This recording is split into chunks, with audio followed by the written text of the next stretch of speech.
अनेक हैं।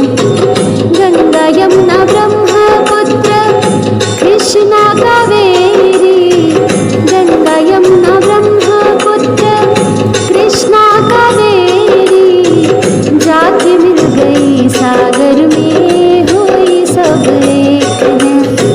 जाके मिल गई सागर में हुई सब एक हैं। विदेश के निवासी सभी जन एक हैं। रंग रूप वेश भाषा चाहे अनेक हैं। रंग रूप वेश भाषा चाहे अनेक। नमस्कार बच्चों, मैं डॉक्टर सुमन गुप्ता लेकर आई हूँ आज का सुविचार। आज का सुविचार है, हंसी के क्षणों के बिना बीता दिन सबसे खराब दिन है। The most wasted of all days is one without laughter. Thank you. Word of the day. Today's word is echo. Spelling is ECHO. Echo. Echo का हिंदी में अर्थ होता है गूंज। अब हम सेंटेंस में देखते हैं इसका use. This cave has a good echo. We heard the echo of our voices from the other side of the valley. Thank you. Good morning everyone. Today's puzzle, आज की पहेली। डिब्बे पे डिब्बा, डिब्बे का गांव, चलती फिरती बस्ती, लोहे के पांव। आइए दोबारा सुनते हैं। डिब्बे पे डिब्बा, डिब्बे का गांव, चलती फिरती बस्ती, लोहे के पांव। सोचिए सोचिए, क्या है इसका उत्तर? जी ठीक सोचा, इसका उत्तर है ट्रेन यानी कि रेलगाड़ी। वो डिब्बे ही डिब्बे होते हैं जो कि लोहे के पहियों पर चलते हैं। धन्यवाद। नमस्कार। आज का इतिहास। आज 13 दिसंबर 1884 में पर्सिवल एवरेट ने सिक्का डालकर वजन बताने वाली मशीन का पेटेंट कराया। आज के ही दिन 2001 में दुनिया के सबसे बड़े लोकतंत्र भारतीय संसद पर आतंकियों ने हमला किया था। धन्यवाद।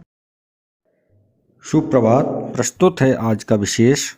13 दिसंबर 2001 संसद पर हमला। इस दिन एक सफ़ेद एम्बेसडर कार में आए 5 आतंकवादियों ने 45 मिनट में लोकतंत्र के सबसे बड़े मंदिर को गोलियों से छलनी करके पूरे हिंदुस्तान को झकझोर दिया था। यह लोकतंत्र के मंदिर को नेस्तनाबूद करने की साजिश थी, लेकिन हमारे सुरक्षाकर्मियों ने अपनी जान की परवाह न करते हुए इन आतंकियों के मंसूबों पर पानी फेर दिया था। धन्यवाद। जय हिंद, जय जवान।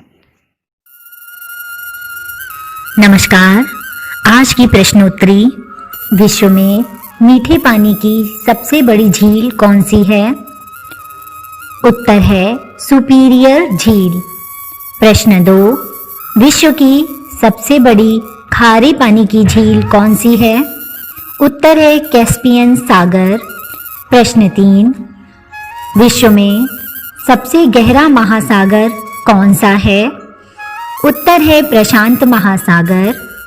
प्रश्न 4, विश्व में समुद्र तल से नीची झील कौन सी है?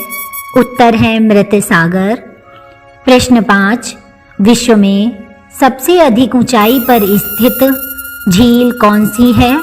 उत्तर है टीटीकाका। आज के लिए इतना ही। धन्यवाद। Good morning students. आज की मॉर्निंग असेंबली का बाल गीत है भूरा भालू झबरे बाल। भूरा भालू झबरे बाल, मस्ती भरी निराली चाल। भूरा भालू झबरे बाल, मस्ती भरी निराली चाल। देखो डाल गले में आया धारी वाला लाल रुमाल। देखो डाल गले में आया धारी वाला लाल रुमाल। भूरा भालू झबरे बाल। Okay, thank you. सुप्रभात बच्चों। प्रस्तुत है आज की कहानी। आज की कहानी का शीर्षक है हतोत्साहित मत होना। एक दिन एक किसान का गधा कुएं में गिर गया। वह गधा घंटों जोर जोर से रेंगता रहा और किसान सुनता रहा और विचार करता रहा कि उसे क्या करना चाहिए और क्या नहीं।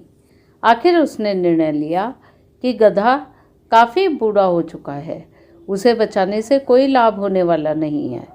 इसलिए उसे कुएं में ही दफना देना चाहिए। किसान ने अपने सभी पड़ोसियों को मदद के लिए बुलाया।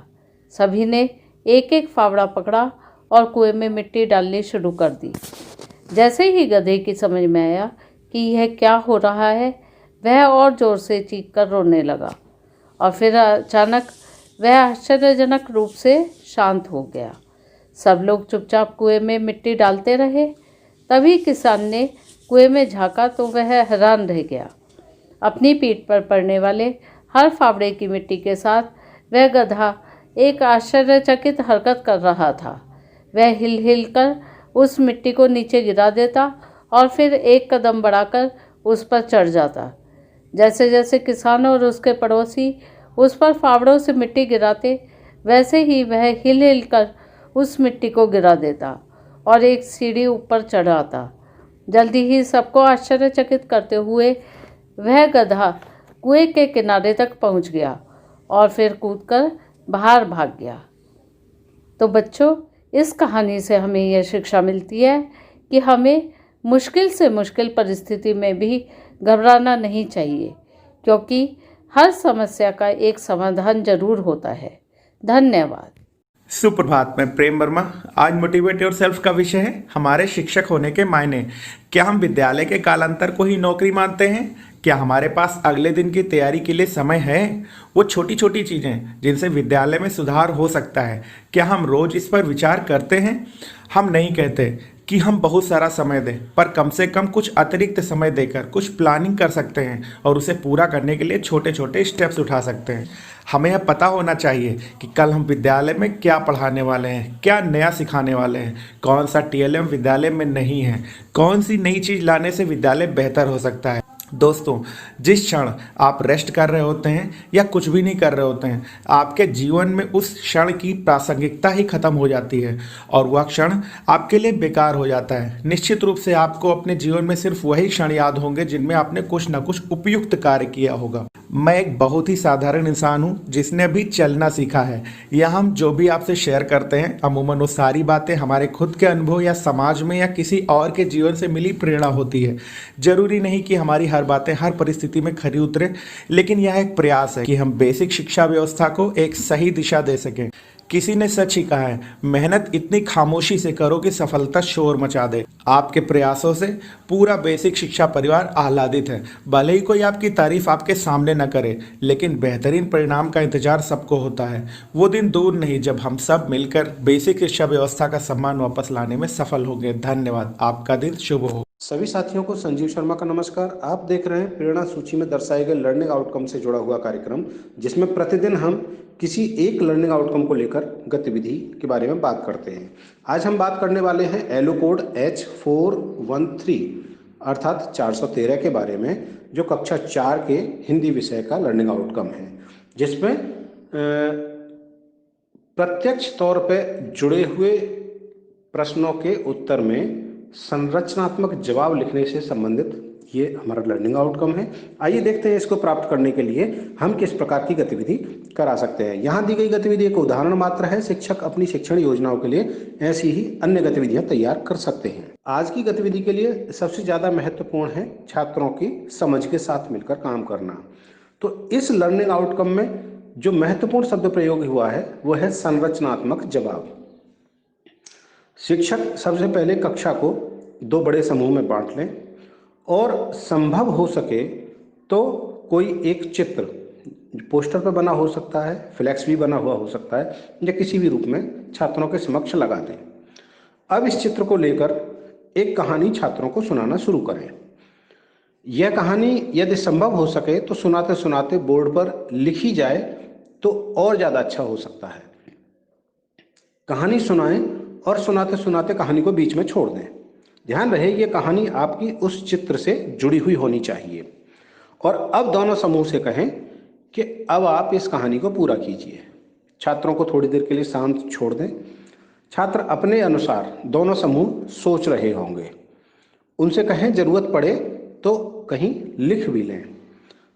अब दोनों समूह को अपनी अपनी प्रस्तुति देने के लिए कहें।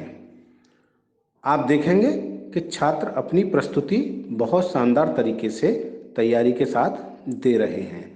लेकिन साथ में एक प्रश्न भी आपको जोड़ना है कि कोई 5 ऐसी बात भी आपके समूह को बतानी है जो इस कहानी में बहुत अच्छी लगी, अर्थात आपने इसी कहानी का चयन क्यों किया। आप देखेंगे कि छात्र अपनी समझ के अनुसार बेहतर तरीके से प्रस्तुति भी दे पा रहे हैं और कुछ संरचनात्मक चीजें वो आपके समक्ष रख पाएंगे। कई बार वो चीजें आपने भी नहीं सोची होती हैं, लेकिन छात्र आपके समक्ष रख पा रहे होते हैं। छात्रों की उत्सुकता को बढ़ावा देने के लिए आप उनको पूरी गंभीरता के साथ सुने और जहां आवश्यकता हो छात्रों का सहयोग करें। आप देखेंगे कि छात्र बेहतर तरीके से कर पा रहे हैं। तो इस प्रकार से इस लर्निंग आउटकम को हम कक्षा शिक्षण में अपना सकते हैं, प्राप्त कर सकते हैं। तो कराते रहें इस प्रकार की गतिविधियां और हासिल करें प्रेरणा लक्ष्यों को। हम बनाएंगे प्रेरक प्रदेश उत्तर प्रदेश। जय हिंद, जय शिक्षा।